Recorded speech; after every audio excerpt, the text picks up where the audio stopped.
Book 1, Chapter 1. Robert Corn was once middleweight boxing champion of Princeton.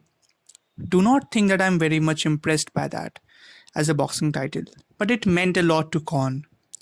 He cared nothing for boxing, in fact, he disliked it, but he learned it painfully and thoroughly to counteract the feeling of inferiority and shyness that he had felt on being treated as a Jew at Princeton. There was a certain inner comfort in knowing he could knock down anybody who was snooty to him. Although being very shy and a thoroughly nice boy, he never fought except in the gym. He was Spider Kelly's star pupil. Spider Kelly taught all his young gentlemen to box like featherweights, no matter whether they weighed 105 or 205 pounds. But it seemed to fit Con. He was really very fast. He was so good that Spider promptly overmatched him and got his nose permanently flattened. This increased Corn's distaste for boxing, but it gave him a certain satisfaction of some young strange sort, and it certainly improved his nose. In his last year at Princeton, he read too much and took to wearing spectacles. I never met anyone of his class who remembered him. They did not even remember that he was a middleweight boxing champion.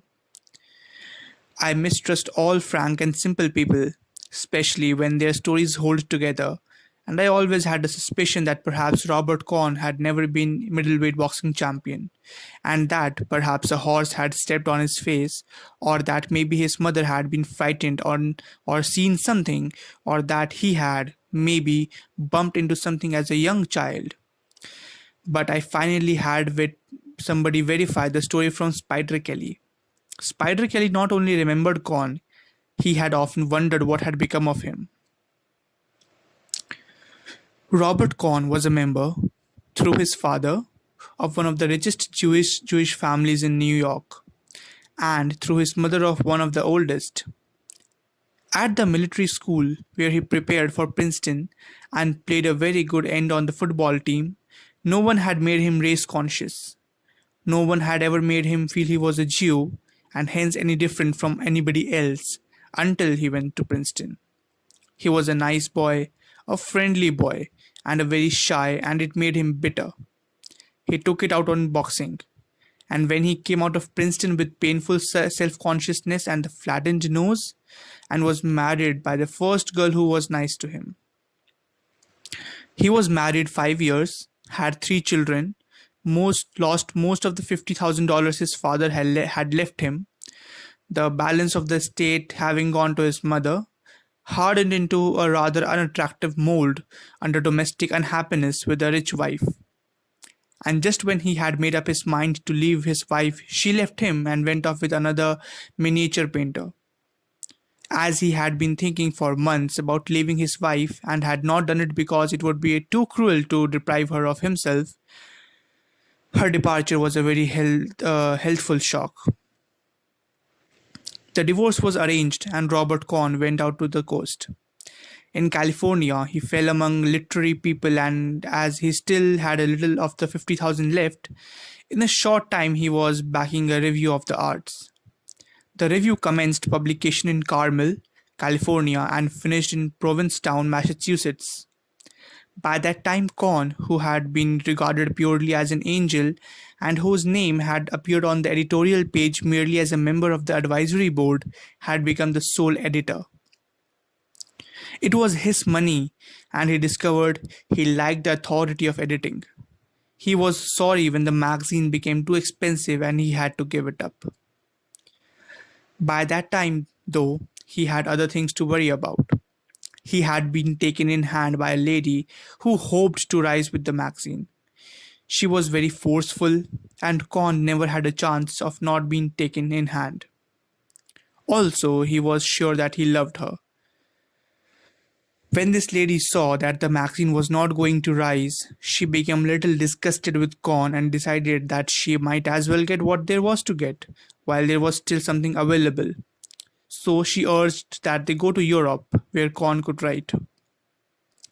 They came to Europe, where the lady had been educated, and stayed 3 years. During these 3 years, the first spent in travel, the last two in Paris. Robert Corn had two friends, Braddock's and myself. Braddock's was his literary friend. I was his tennis friend. The lady who had him, her name was Frances, found toward the end of the second year that her looks were going, and her attitude towards Robert changed from one of the careless possessions and exploitation to the absolute determination that he should marry her.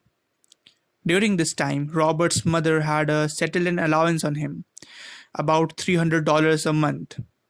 During 2 years and a half, I did not believe that Robert Corn looked at another woman. He was fairly happy, except that, like many American people living in Europe, he would rather have been in America, and he had discovered writing. He wrote a novel, and it was not really such a bad novel as the critics later called it, although it was a very poor novel. He read many books, played bridge, played tennis, boxed at a local gymnasium. I first became aware of his lady's attitude toward him one night after the three of us had dined together. We had dined at La Venue's and afterward went to the Café de Versailles for coffee. We had several fines after the coffee, and I said I must be going. Con had been talking about two of us going off somewhere in a weekend trip. He wanted to go get out of town and get in a good walk. I suggested that we fly to Strasbourg and walk up to Saint Odile or somewhere or other in Alsace. I know a girl in Strasbourg who can show us the town, I said. Somebody kicked me under the table. I thought it was accidental and went on. She's been there 2 years and knows everything there is to know about the town. She's a swell girl. I was kicked again under the table and looking, saw Frances, Robert's lady, her chin lifting and her face hardening. Hell, I said, why go to Strasbourg? We could go up to Bruges or to the Ardennes. Con looked relieved. I was not kicked again. I said good night and went out. Con said he wanted to buy a paper and would walk to the corner with me. For God's sake, he said, why did you say that about the girl in Strasbourg for? Didn't you see Frances? No, why should I? If I know an American girl that lives in Strasbourg, what the hell is it to Frances? It doesn't make any difference. Any girl.